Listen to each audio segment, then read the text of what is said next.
లీకులు ఏవైతే తీసుకొని రోజు కథనాలు నడిపిస్తున్నారో వాటి వల్ల జాతీయ భద్రతకు ఎలాంటి ప్రమాదం కలుగుతున్నది అన్న విషయాలను ఒక బాధ్యతాయుతమైన పార్టీగా భారత రాష్ట్ర సమితి మరి కేసీఆర్ గారి నాయకత్వంలో 25 సంవత్సరాలు ఎంతో గొప్పగా నడుస్తున్న పార్టీ మరి మా బాధ్యతగా ఈరోజు వాస్తవాలను ప్రజల ముందర ఉంచాలని మేము అనుకున్నాం. అందుకొరకే ఈ ప్రత్యేకమైన పత్రికా సమావేశం పెట్టిన మిత్రులారా, మొట్టమొదట బీఆర్ఎస్వి నాయకుడు గెల్లు శ్రీనివాస్ యాదవ్ మీద పోలీసులు చేస్తున్న ఏదైతే దాడి ఉన్నదో రేవంత్ రెడ్డి ఆదేశాల మేరకు జరుగుతున్న ఈ దాడిని మేమందరం కూడా ఖండిస్తున్నాం.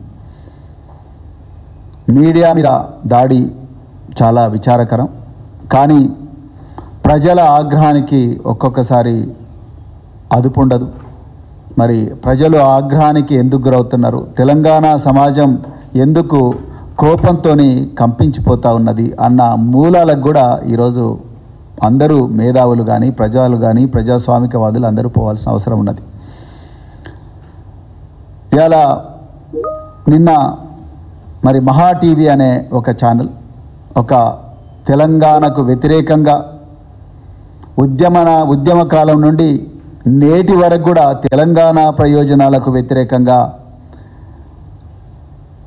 ఛానల్ నడిపిస్తూ మరి ఆ ఛానల్లో తెలంగాణ వ్యతిరేక వార్తలు ప్రసారం చేస్తూ నిన్న ఎంతో నిర్లజ్జగా ఎంతో ఘోరంగా సభ్య సమాజం సిగ్గుతో తల వంచుకునేలా ఈ మహా న్యూస్ ఛానల్ ఇలాంటి థంబ్నెయిల్స్ చదవడానికి కూడా ఇబ్బందికరంగా ఉన్నది. నా దగ్గరికి రాకపోతే ఆడియో లీక్ చేస్తా అని చెప్పి బీఆర్ఎస్ పార్టీ వర్కింగ్ ప్రెసిడెంట్ ఎంతో గొప్పగా కేసీఆర్ గారితో సహా హరీష్ రావు గారితో సహా లక్షలాది మంది ఉద్యమకారులను ముందరికి నడిపించిన నాయకులు, 10 సంవత్సరాలు తెలంగాణ రాష్ట్రాన్ని ప్రపంచ పటంలో పెట్టిన నాయకుడు, దార్శనికుడు, ఇప్పుడు అధికారంలో లేకపోయినా కూడా తెలంగాణ గురించే డల్లాస్ కానీ లండన్ కానీ చెన్నై కానీ ఏ వేదిక దొరికితే ఆ వేదికలో రాజకీయాలకు అతీతంగా మాట్లాడుతున్న నాయకుడు బీఆర్ఎస్ వర్కింగ్ ప్రెసిడెంట్ కేటీఆర్ గారి మీద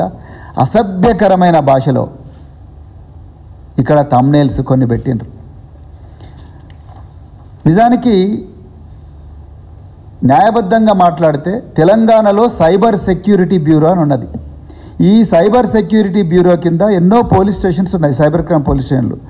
నేను ఈ సైబర్ సెక్యూరిటీ బ్యూరో అధికారులను అడుగుతా ఉన్నా, మీకు సైబర్ పెట్రోలింగ్ అని ఒక టీంలు ఉన్నాయి. ఈ సైబర్ పెట్రోలింగ్ చేసేటప్పుడు మీకు బీఆర్ఎస్ నాయకుల మీద ఇంత అసభ్యకరమైన భాషలో థంబ్నెయిల్స్ పెడుతూ యూట్యూబ్ ఛానళ్ళలో వ్యక్తిగత క్యారెక్టర్ ఏదైతే ఉన్నదో క్యారెక్టర్ను అసాసినేట్ చేస్తుంటే మీకు రావడం లేదా? మరి 67 ఐటీ యాక్ట్ కింద మీరెందుకు సోబోటో కేసులు పెట్టలేదు? మీరు గెల్లు శ్రీనివాస్ను తెలంగాణ భవన్కి వచ్చి రాత్రి 2 గంటలకు తీసుకొని పోయి ఇప్పటి వరకు కూడా ఆయన మీద ఏ ఎఫ్ఐఆర్ బుక్ చేసిండ్రు అనేది ఇప్పటికి కూడా మీరు చెప్పడం లేదు. కానీ మరి కేటీఆర్ గారి మీద, కేసీఆర్ గారి కుటుంబం మీద ఎంతో ఘోరంగా థంబ్నెయిల్స్ పెట్టి అసత్య ప్రచారాలు చేస్తుంటే వాళ్ళ మీద మీరు సోమోటో కేసు ఎందుకు పెట్టడం లేదు? ఇక్కడే మీ డొల్లతనం, మీ పక్షపాతం బయటపడతా ఉన్నది. ఇంకా మీరు ఎన్ని అరెస్టులు చేస్తే ఏం లాభం, ఎన్ని ప్రెస్ రిలీజ్ చేస్తే ఏం లాభం, ఎన్ని ఈవెంట్ చేస్తే ఏం లాభం? ఇక్కడ మీరు నిష్పక్షపాతంగా వివరించలేకపోతున్నారు. సో పోలీసుల మొండి వైఖరిని, పోలీసుల పక్షపాత వైఖరిని, రేవంత్ రెడ్డి అక్రమ ఆదేశాలను పోలీసులు కళ్ళు మూసుకొని పాటిస్తున్న వైఖరిని పూర్తిగా బీఆర్ఎస్ పార్టీ ఖండిస్తూ ఉన్నది. ఇప్పటికైనా మీరు బుద్ధి తెచ్చుకోవాలి. మీరు యూనిఫామ్లో ఉన్న అధికారులు, నేను కూడా ఒకప్పుడు మీ కుటుంబంలోనే ఉన్నాను. కానీ ఈరోజు పోలీసులు వ్యవహరిస్తున్న ఈ పక్షపాత ధోరణి ఏదైతే ఉన్నదో అది ప్రజాస్వామ్యానికే ప్రమాదం, డిపార్ట్మెంట్కే తలవంపులు తీసుకొచ్చే విధంగా ఉన్నది. ఇక రెండవది, మరి ఫోన్ ట్యాపింగ్ జరిగింది అంటున్నారు. నిజానికి ఫోన్ ట్యాపింగ్ ఎవరి హయాంలో స్టార్ట్ అయింది? ఈ తెలుగు రాష్ట్రాల్లో, ఈ దేశంలో కాంగ్రెస్ హయాంలో స్టార్ట్ అయింది. కాంగ్రెస్ ప్రభుత్వం ఆనాటి నుండి 55 సంవత్సరాలు దేశాన్ని పరిపాలించింది కాంగ్రెస్ పార్టీ. ఈ కాంగ్రెస్ పార్టీ హయాంలో ఫోన్ ట్యాపింగ్ స్టార్ట్ అయింది. ఈ ఫోన్ ట్యాపింగ్ ఎందుకు చేయాలి, ఎవరి కోసం చేయాలనేది ఇండియన్ టెలిగ్రాఫ్ యాక్ట్ సెక్షన్ 5 చాలా క్లియర్గా చెప్తా ఉన్నది. కానీ దీని గురించి ఎవరు కూడా మాట్లాడడం లేదు. ఇవాళ కాంగ్రెస్ పార్టీ సిగ్గు లేకుండా ఇవాళ మేము ఒక్కొక్క మినిస్టర్లు అయితే ఇవాళ పిసిసి అధ్యక్షుడు మహేష్ కుమార్ గౌడ్ ఈయన నా ఫోన్ ట్యాపింగ్ అయిందంటాడు. అదేవిధంగా జూపల్లి కృష్ణారావు ఆయన కూడా నా ఫోన్ ట్యాపింగ్ అయిందంటాడు. కొండా విశ్వేశ్వరరెడ్డి ఆయన పేరు లేకపోయినా పోయి నన్ను కూడా పిలవండి అని చెప్పి ఆయన నా ఫోన్ ట్యాపింగ్ అయిందంటాడు. అదేవిధంగా ఇగో జూపల్లి కృష్ణారావు నా ఫోన్ ట్యాపింగ్ అయిందంటాడు. అదేవిధంగా కొండా విశ్వేశ్వరరెడ్డి పోయి ఈయన కూడా నా ఫోన్ ట్యాపింగ్ అయింది అంటాడు.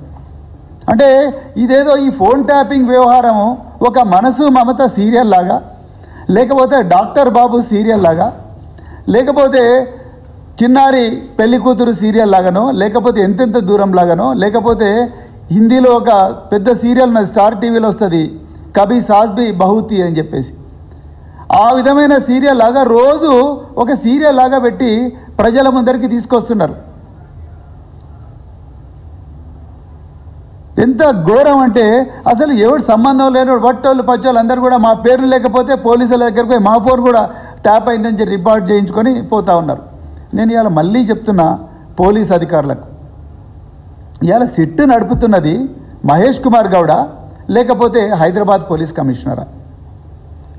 ఇవాళ ఇన్వెస్టిగేషన్ చేస్తున్నది గాంధీ భవన్లో ఉండే యూత్ కాంగ్రెస్ నాయకుల లేకపోతే మరి ఎస్ఐలు సిఐలు ఏసీపీలా? ఇలా మీరు చెప్పాల్సిన అవసరం ఉన్నది.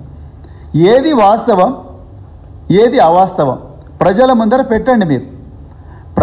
మీకు నిజంగా ఇంత కీలకమైన ఇన్వెస్టిగేషన్ అని మీరు అనుకుంటే మీరు ప్రతి వారం హైదరాబాద్ సిటీ పోలీస్ కమిషనర్ ఆఫీస్లో ప్రెస్ మీట్ పెట్టి ఈరోజు మేము ఇంతమంది స్టేట్మెంట్ రికార్డ్ చేసినాం, ఈ విధంగా ఎవిడెన్స్ వచ్చింది, ఇంతమంది బాధితులు మా దగ్గరికి వచ్చిండ్రు, వాళ్ళు ఈ విషయాలు చెప్పండి మీ చట్టం పర్మిట్ చేస్తే చెప్పండి. కానీ ఇవి చేయకుండా రేవంత్ రెడ్డి ఆదేశాల మేరకు మీరు ఒక మహా టీవీ ఛానల్కో లేకపోతే ఇంకేవో 10 యూట్యూబ్ ఛానళ్ళకో ఇంకా రకరకాల యూట్యూబ్లు చెప్పి చాలా అశ్లీలకరమైన థంబ్నెయిల్స్ పెడుతూ మౌనమే అంగీకారం, సిగ్గుంద ఆడవాళ్ళ ఫోన్ వినడానికి, కేసీఆర్ కొంపలో ట్యాపింగ్ కుంపటి, రాత్రికి రాత్రి రాకపోతే చదవడానికి కూడా ఇబ్బందిగా ఉన్నది. ఇలాంటి థంబ్నెయిల్స్ ఇవ్వమని మరి మీరు లీక్ చేస్తున్నారా, లేకపోతే రేవంత్ రెడ్డి కార్యాలయం లీక్ చేస్తున్నదా, ఆయన పర్సనల్ టీం లీక్ చేస్తున్నదా? దీని మీద కదా ఇన్వెస్టిగేట్ చేయాలి. ఇలా ప్రజలు కోపంతో టీవీ ఛానళ్ళ మీద పోయి దాడి చేస్తే దానికి కారకులు మీరే, పోలీసులు, రేవంత్ రెడ్డి. మీరు వాస్తవాలు ప్రజలకు చెప్పండి కదా. ట్యాపింగ్ ఎందుకు జరిగింది, ఎవరు జరిగింది, ట్యాపింగ్ ఎప్పటి నుంచి స్టార్ట్ అయింది, ట్యాపింగ్ చట్టం ఏం చెప్తున్నది, వాటి మీద మీరు మాట్లాడాల్సింది.